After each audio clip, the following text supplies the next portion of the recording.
गोस्वामी तुलसीदास द्वारा रचित कवितावली उत्तरकांड से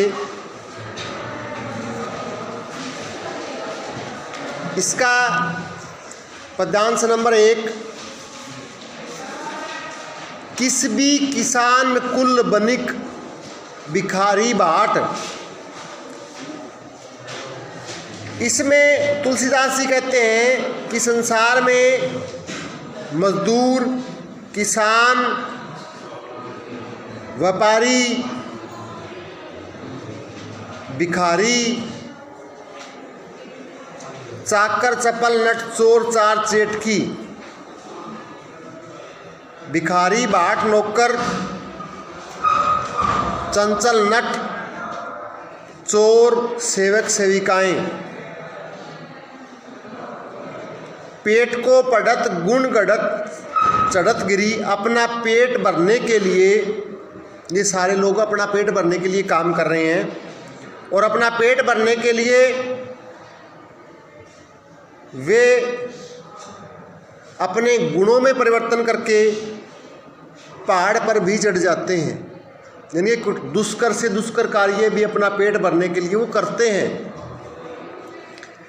अटत गहन गन अहन अखेट की, और वो अपना पेट भरने के लिए घने जंगलों में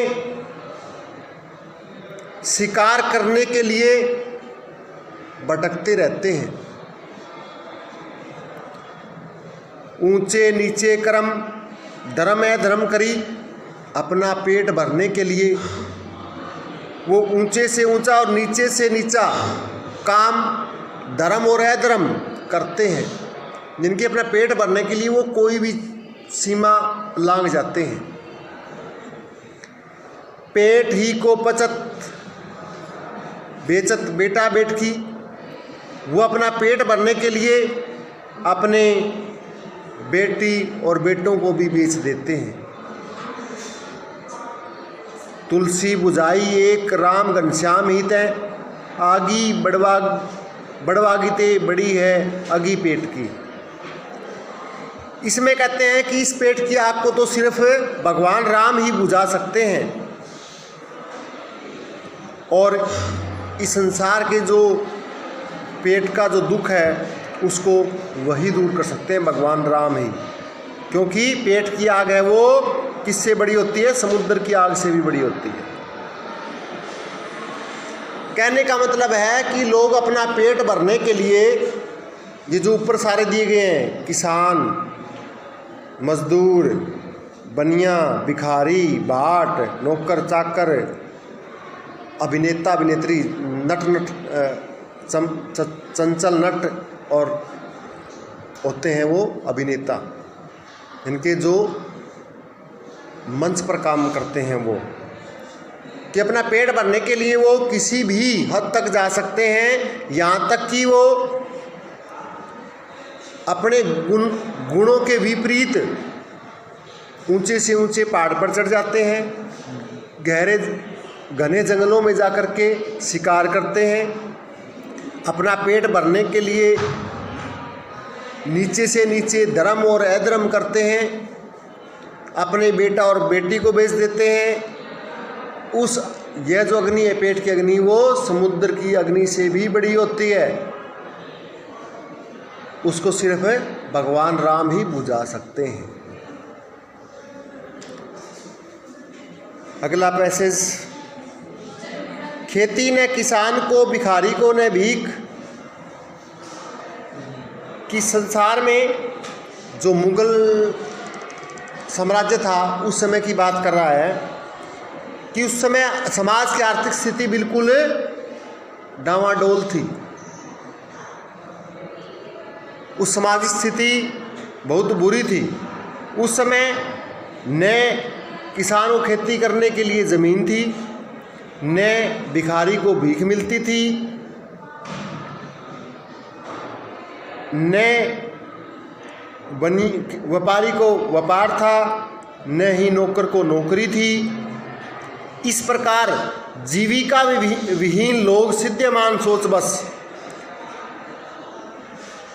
जीविका विहीन लोग जिसके पास आजीविका कोई साधन नहीं था, ऐसे लोग बस यही सोचते हैं, कहें एकन सो, एक दूसरे से कहते हैं कि कहाँ जाई का करी, कि कहाँ जाएं और क्या करें। वेदों पुराण कही, वेद और पुराणों में कहा गया है, लोकों विलोकित, जैसा कि लोग जानते हैं, सांवरे सब पे राम, की सबके हितैषी हैं वो श्री राम हैं। सांवरे कृपा करी, हे भगवान राम आप ही उन पर कृपा करें। सभी का ध्यान भगवान राम पे है कि भगवान उनके लिए कुछ करेंगे।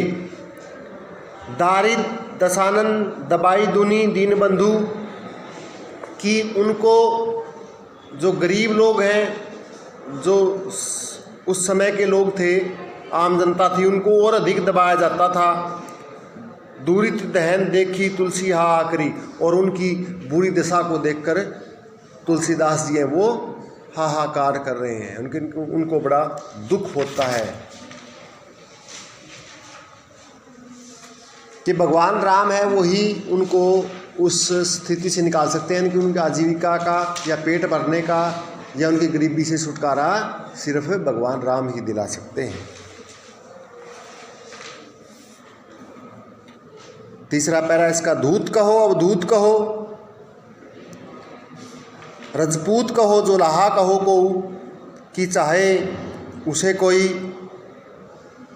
धूर्त कहे यानी कि चालाक कहे, चाहे उसको दगाबाज कहे, चाहे उसको राजपूत कहे, चाहे उसको जुलाहा कहे। काहू की बेटी सो बेटा न ब्याह, तुलसीदास जी कहते हैं कि उन्हें क्या किसी की बेटी से अपने बेटे का ब्याह करना है। काहू जाति बिगाड़ न सो, कि जिससे उसकी जाति बिगड़ जाएगी। तुलसीदास सरनाम गुलामू है राम को, तुलसीदास तो श्री राम की ही गुलाम है, वो सिर्फ भगवान राम के गुलाम हैं, इनकी उन्हीं की भक्ति करते हैं। जाको रुचे सो कहे कछु वो, कि जिसको जो अच्छा लगे वो उसके बारे में कुछ कहे, कि जैसा लोगों को लगता है वो वैसा कहे, उसको कोई परवाह नहीं है। मांगी के खैबो मस्जिद में सोई वो, कि मांग के खाता है मस्जिद में सोता है। लेबो को एको न देबे को दो, ना उसे किसी से कुछ लेना ना उसी से कुछ देना, कि वो तो सिर्फ है चिंता मुक्त होकर के क्या करता है, श्री राम की ही भक्ति करता रहता है, उसे कुछ लेना देना नहीं है संसार से। तो यह था इसका फर्स्ट पार्ट।